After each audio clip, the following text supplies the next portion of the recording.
Buongiorno amici ed amiche di Sportissimo Channel, benvenuti a questa edizione speciale di Calcio 5 Show dedicato al calcio, al Pordenone Calcio 5 che milita nel campionato A2 Elite, e quindi insomma siamo qua pronti con il coach Ervatin, Marco Ervatin, e il vice Cristian Bertoli. Naturalmente abbiamo, eccolo qua, Enrico che si presenta proprio con i due. Noi abbiamo, al mister volemo subito insomma incalzarlo con una piccola domandina semplice. Voi nell'ultimo post che avete fatto su Instagram avete detto questo slogan, so che avete due colori e ben 30 anni di sport, cioè quindi 30 anni di storia. Avete iniziato una stagione, diciamo, molto bene, no? Vi aspettavate di iniziare così bene? E che cos'è che non dovete poi sbagliare, no? Da qua al futuro? Sì, prima di tutto grazie per i complimenti. Sì, abbiamo fatto davvero un'andata strepitosa. Logico che prima di tutto la dobbiamo confermare oggi. Per il resto, aspettative erano poche riguardo a questi posti così alti. Questo devo essere sincero, credo che nessuno non ha aspettato sia il secondo posto che questi punti, perché arriviamo in una categoria nuova, un livello alto, e quindi noi siamo partiti con di rimanere umili, di andare a ogni partita al 100% e dopo vediamo cosa si può fare. Sicuramente siamo felici, però come ho detto sempre in questo sport non c'è tempo tanto di gloria, non c'è tempo di guardare la classifica, perché in 2 settimane cambia tutto, quindi noi dobbiamo rimanere con la testa giusta, ancora di più umili, perché chi non rispetta io non lo voglio vicino, quindi non mi piacciono queste cose, e quindi dobbiamo fare un girone di ritorno ai livelli dell'andata. Bene, allora adesso Enrico ti lascio naturalmente al vice Cristian. Assolutamente, abbiamo qua Cristian Bertoli insieme al coach Marco. Devo dire intanto grazie alla società del Pordenone Calcio 5, perché oggi siamo in esterna, o meglio tu sei da studio, io ho il piacere di essere qua a Torre, dove ovviamente aspettiamo molte persone alle ore 16 per questa partita contro il Sainz Pagnano, l'ultima del girone d'andata. Ecco, quindi caro Cristian, attualmente il Sainz Pagnano vedevo che è vicino Lecco, ecco, perché anche bisogna dare una connotazione geografica, io non lo sapevo, sono andato a studiare prima di venire qua. Ecco, Nerate vicino a Lecco, ecco, questo giusto per la cronaca. Questa squadra che affronterà il Pordenone Calcio 5 occupa il 10° posto con 11 punti assieme al Modena. Cosa sapete di questo avversario e come è andata la preparazione di questo match nonostante le festività, caro Cristian? Grazie per l'invito intanto, e un saluto a tutti i telespettatori. Sempre un piacere essere qui con voi, nonostante le avversità.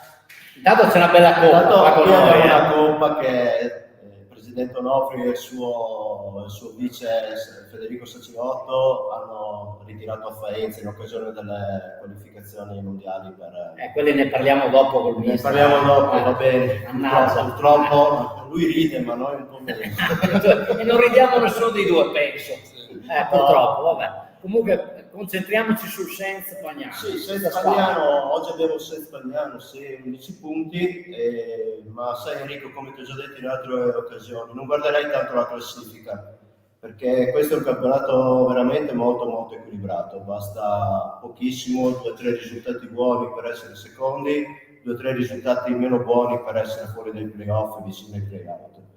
Quindi sappiamo del Pagnano, che lo conosciamo anche già dall'anno scorso, che è una squadra veloce, una squadra che reggerà per tutta la partita la nostra intensità, è una squadra preparata, molto disciplinata sulle palle inattive, calci d'angolo, palle rimesse laterali, e ha anche buone soluzioni anche con l'uso del portiere di movimento, in cui sono molto bravi. Quindi la settimana come la prepari? La prepari come le altre volte, col massimo rispetto per l'avversario innanzitutto, e sapendo che dovremmo fare una gran prestazione. Quindi l'abbiamo preparato, ok sì, c'erano Natale, Santo Stefano, ma i ragazzi, anche se non sono dei professionisti nella vita di tutti i giorni, lo sono sempre, perché si sono allenati anche durante le feste. Poi siamo venuti qui e ci siamo preparati per affrontare la prima classifica, non la squadra che è dietro di noi in questo momento perlomeno.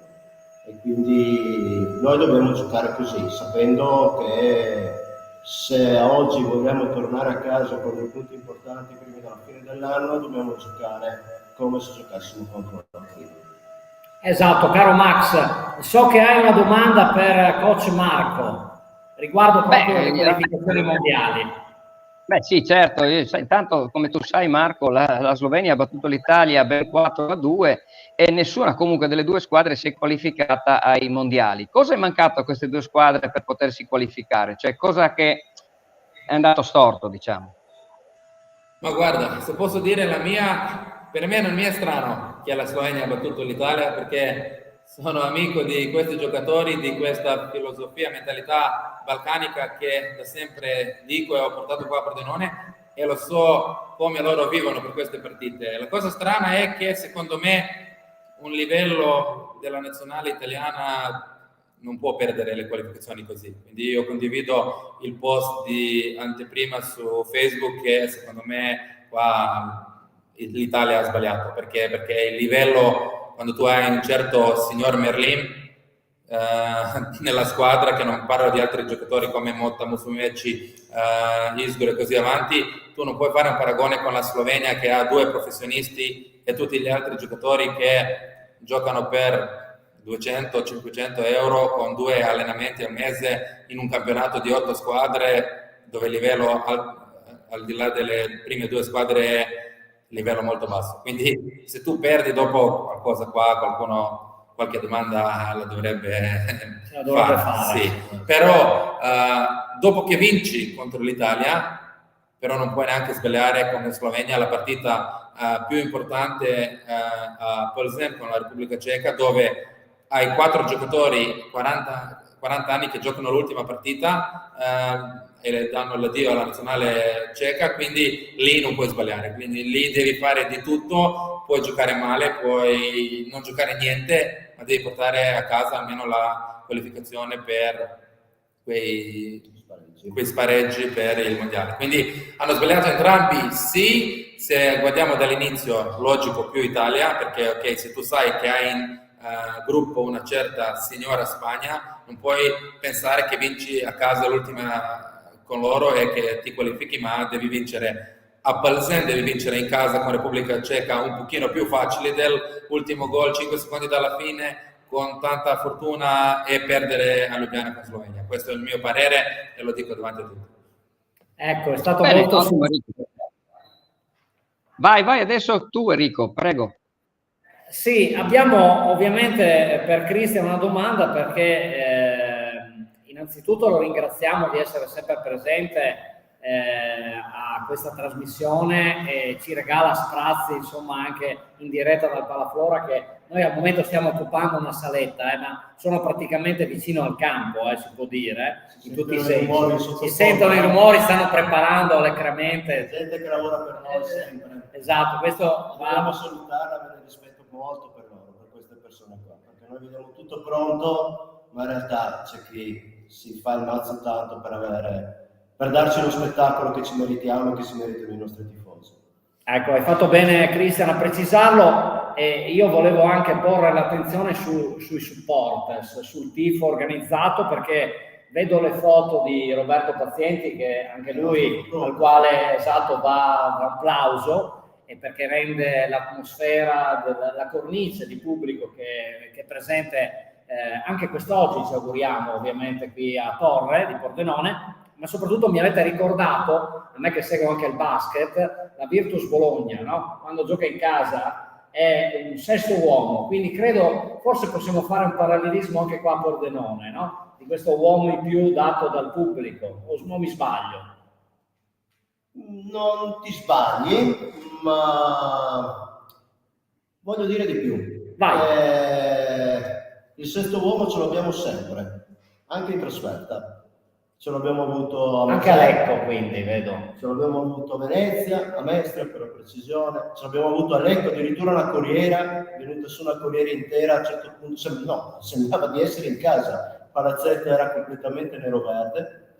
Ce l'abbiamo avuto a Genova, un pulmino di 7-8, adesso non me li ricordo. Mi ricordo benissimo però che a un certo punto il palazzetto era molto unito e sentivamo solo questi 7-8 supporters che cantavano, ci incitavano dal primo all'ultimo minuto. Alla fine gli abbiamo regalato un gesto simbolico, gli abbiamo regalato le maglie, perché poi penso che il presidente Onofri, che saluto, abbiamo detto aspetta un attimo che ci saranno. C'erano ritornate nel parcheggio, però il gesto ci stava perché loro erano in campo con noi, abbiamo vinto la partita insieme, quindi ce l'abbiamo sempre. Poi in casa sì, ovvio, in casa è uno spettacolo, non c'è una partita che i nostri avversari, giocatori, dirigenti, allenatori che siano, non ci fanno i complimenti per i nostri tifosi.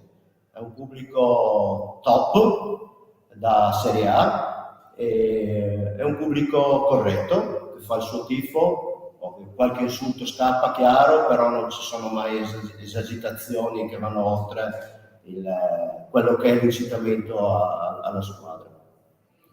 Beh, allora Max, adesso mi tocca lasciarli andare perché qua la partita è fra 2 orette, però ovviamente hanno i loro riti scaramantici sia il coach che il vice allenatore. Intanto li ringraziamo e non escludiamo che, se va bene, ovviamente lo diciamo come al solito con le dita incrociate, magari si potrebbe ritornare a farlo, ecco, però vediamo come va, perché insomma non abbiamo sentito Christian la scorsa settimana per raccontarci della vittoria con Lecco, ma il Pordenone ha già ripreso dopo la settimana dalla pausa delle nazionali, è ripartito con la vittoria venerdì in quel di Lecco. Quest'oggi un'altra compagine milanese, quindi vi facciamo i migliori auguri, ecco. Grazie. E quindi Marco, insomma, vedi come al solito di oleare i meccanismi giusti, come sai fare. Speriamo, sì. Christian, in bocca al lupo, incrociamo le dita e forza Pordenone calcio 5, lo possiamo dire. Grazie, sì, grazie a voi di essere stati con noi. Max, ti ridò la linea e buon pomeriggio. Bene, augurare naturalmente al Pordenone Calcio 5 un buon fine anno, quindi naturalmente gli auguriamo tutto il meglio da qua alla fine del campionato, perché poi insomma noi continueremo a seguirlo in tutto e per tutto.